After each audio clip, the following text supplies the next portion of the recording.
Good morning, my name is Aniquiel.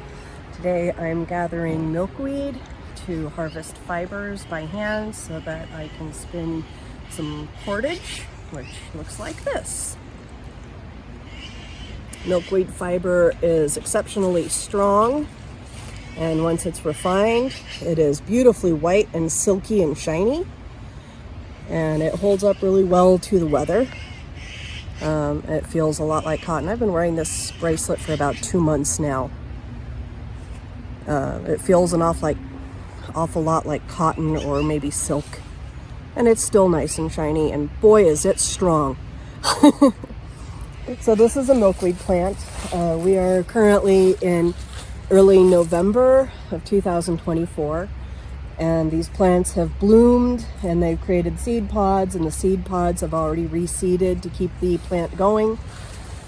So this one's basically dead. As you can see, the leaves are dry and brown, and it's really easy to pull out. Just give it a little tug, and it doesn't take the roots, which doesn't really matter because this plant seeds or regenerates by seed, not by the roots. So even if you get a chunk of roots at this point in the season, you're not really damaging the plant or doing any harm to it.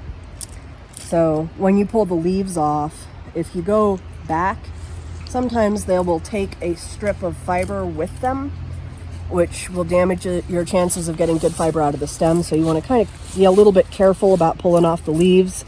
Sometimes you can go back like this, and here's the problem. Not all of them come off cleanly. And if you pull on these, you start getting these strips, and that's taking fiber away and breaking up the fibers for you. So you want to be a little bit careful pulling the leaves off, like that. Ideally, you want to avoid stems that have this black rot on them. That does weaken the fibers. However, if they're pretty dry, you can still get some good fiber out of this at this point, because that rot might just be on the surface bark layer. The best fibers form between the outer bark and the woody stem. So that's what you want to aim for. Let's move over to a sunny spot so we can work on this.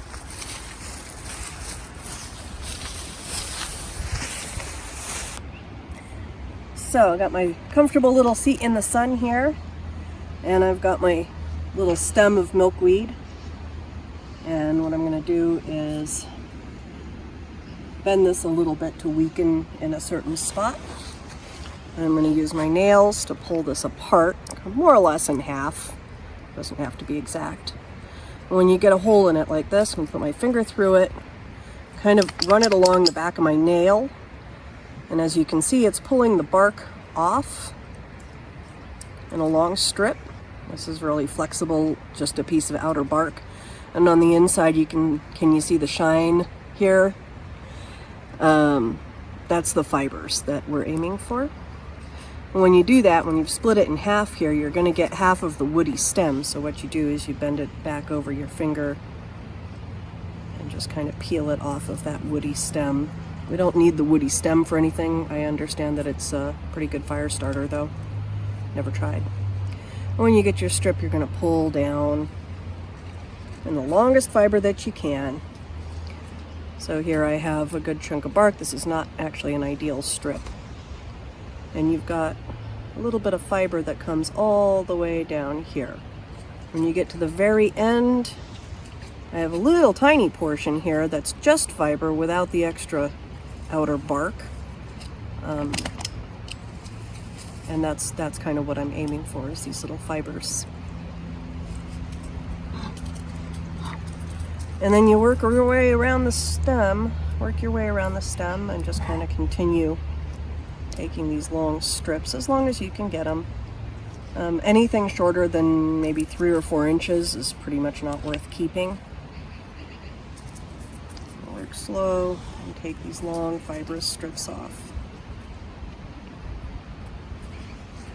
And then, so this is where I made the first hole to start my strips.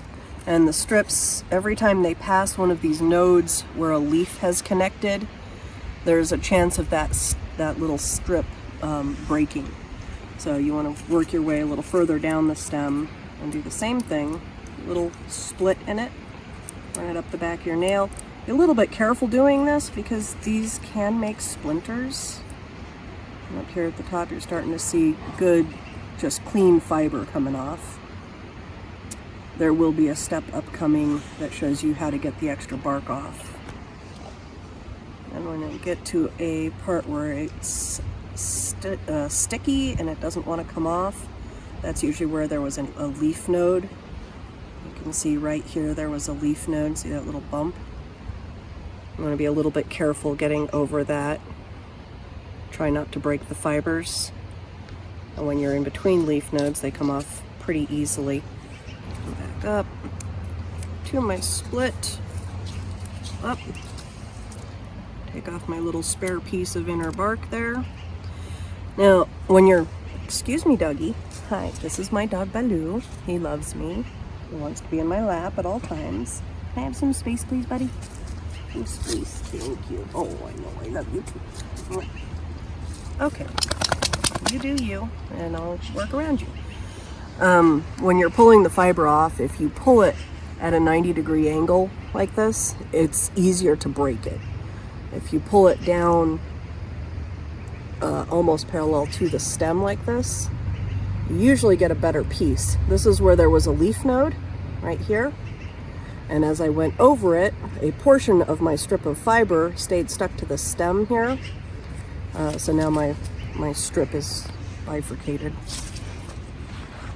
Come all the way down. Sometimes when you get down to the bottom of the stem where it was underground, from where I pulled it out, you can see that this area is very wet and has a little bit of mold going, and the fibers have been significantly weakened. So they pulled right off instead of going all the way down. And the very end of these fibers is not going to be real strong. I can pull it off just by running my nail over it.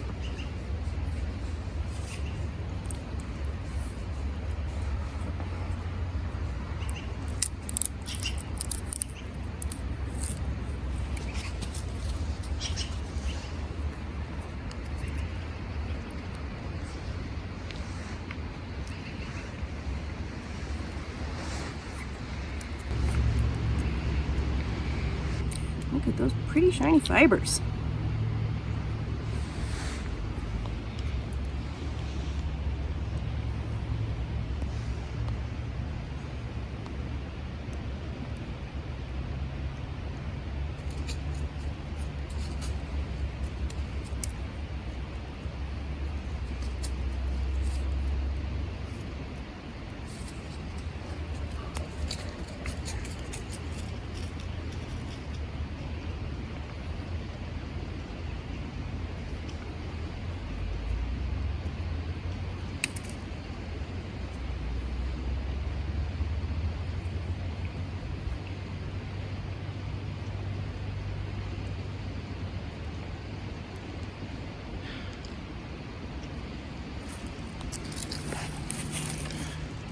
While you're extracting the fibers, what are some uses for milkweed besides making rope?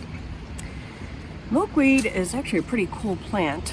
A lot of people are put off using it because when it's fresh, it contains a lot of latex. It's that white sticky sap that comes out of it.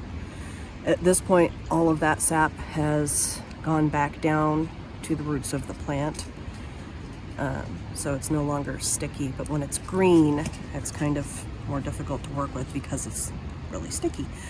It is non-toxic unless you're allergic to latex. Ancient cultures have actually used milkweed as a food source for a very long time. The very young shoots can be eaten kind of like asparagus. You know, steam them up and eat them. As it grows older and comes into flower, it has beautiful, beautiful flowers that are pink or purple or sometimes white. They smell amazing, and they are one of the primary food sources for monarch butterflies. So note to those who want to be respectful of nature and its processes, don't pick the milkweed until it is done flowering, because it is a food source for the monarch butterflies, and they're endangered. Then it goes into seed and makes really cool little seed pods that have this amazing fluff in it. I thought I had a piece around here, I was blown away. That fluff has been used historically for all kinds of cool stuff. And I think it was World War II. They had school kids out there collecting milkweed fluff by the 50-gallon bag or 50-pound bag to use as stuffing for flotation devices for the Navy. And it was very effective. That stuff is so hydrophobic that it's pretty much impossible to sink it. It just comes right back up to the surface, all nice and fluffy. And then it carries in the wind, and it's beautiful fiber. Unfortunately, it is not really strong enough to make a good cordage. It might be a fun thing to incorporate for those who do drop spindle, making yarns and stuff, just because it's so shiny and soft. It also makes a great insulator. So in the event that you find yourself stuck out in the wild with no other resources, you can collect that fuzz and stuff your coat, stuff mittens, whatever, and it's incredibly insulative. So that's just some interesting facts about milkweed. When it's done going to seed and the seed pods have burst open and released that beautiful shiny fluff all over, that's the best time to pick it for the strongest fibers. I've actually been experimenting with it all year since they came up in the spring and testing the viability of the fiber to find what point in the year that fiber is long and strong and easy to extract. And by far, once the leaves turn brown and fall off, or start falling off in any case, that's the best time to pick it for easy fiber extraction and the best, longest, strongest fibers. When you're making cordage, long, strong fibers are really necessary. That's what makes it strong and holds it all together so that it doesn't just pull apart when you pull on it. If you're using weak fibers like the inner bark of, say, a cottonwood tree, those fibers they're easy to make into a cord or a string, but it's not very strong. It just kind of falls apart, especially if it's wet. Milkweed likes to grow in wet areas. I don't know if you can see the river behind me. I'm sitting on the path in what is a floodplain on occasion. It hasn't flooded in many years here, but it is the floodplains. The soil, the water table's a lot higher right here, and the roots of the milk plant don't need to go all the way as deep to find their water, and that seems to be their preferred location to grow.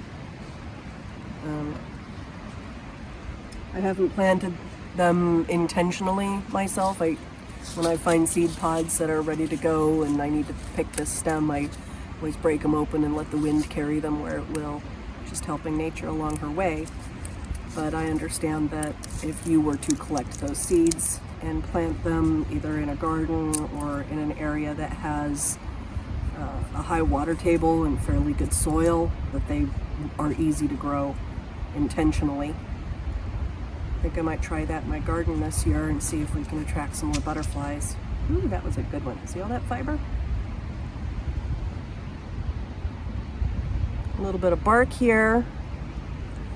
And that is pure fiber.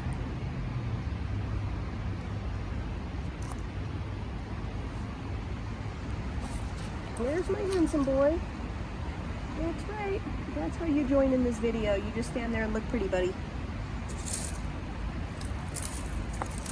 So I like to sit in the sun and just, bore my dog by doing this for hours. And you may be able to see I'm collecting over here a nice stack of strips, and I'll show you what to do with those when I get home. But for now, I found that it's a lot easier to do this part in nature because, as you can see down here, there's a lot of detritus, a lot of old spent stems that I've already stripped, and they do take some time to decompose. So while I have done this in the backyard, those nice bright white stems are still sitting there intact. And sooner or later I may actually have to clean them up.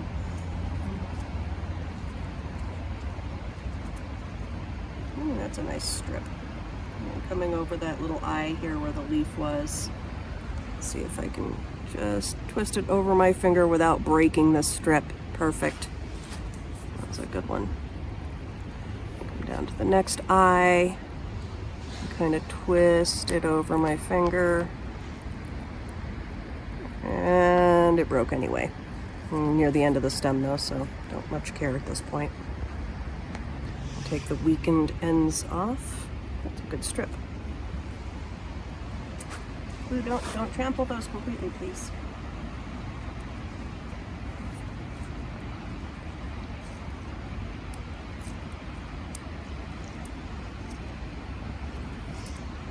It's kind of a zen activity.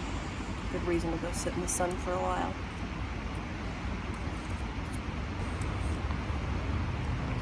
All right, so here we have some plants that just died that grew this year, and they just the leaves have just turned brown. And here we have some stems from the previous year that have been sitting here and decomposing for basically a full year. And as you can see, a lot of the outer bark is flaked away, exposing this beautiful fiber.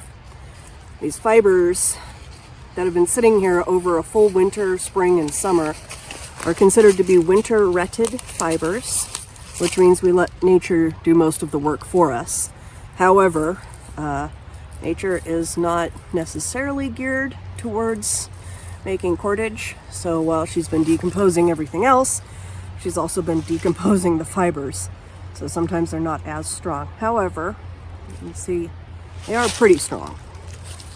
They'll still make a good cordage, and they're a little easier to clean this way. The problem is that quite often you don't really get a very good haul by collecting them in this manner. Because not all the plants are going to dry and leave good stalks like this that still have viable fiber on them. But when you find them, it's fun to collect it and play with them. You can incorporate these weaker fibers in with newer, fresher fibers, just to kind of bulk out your string a little bit the easy way, because they're not useless. They're just not quite as strong as the fresh ones. Ooh, more of them. I'll take that. They're also sometimes a little bit easier to collect. Sometimes. Ooh, these ones are pretty weak. I'm gonna grab them anyway. So there's a seed pod here from this fallen one that's not completely spent yet. I'll pick this to show you. Look on the inside here. Look how beautiful and shiny this are. This one's clearly been snowed on. It's not as fluffy as when they're totally fresh. And what you get is you get a little fluff like this. Nice silky little fluff. And at the end over here on each one, there is usually a seed. In this case, some of the seeds have broken off and they're still in here. See those brown seeds? Kind of like dandelion.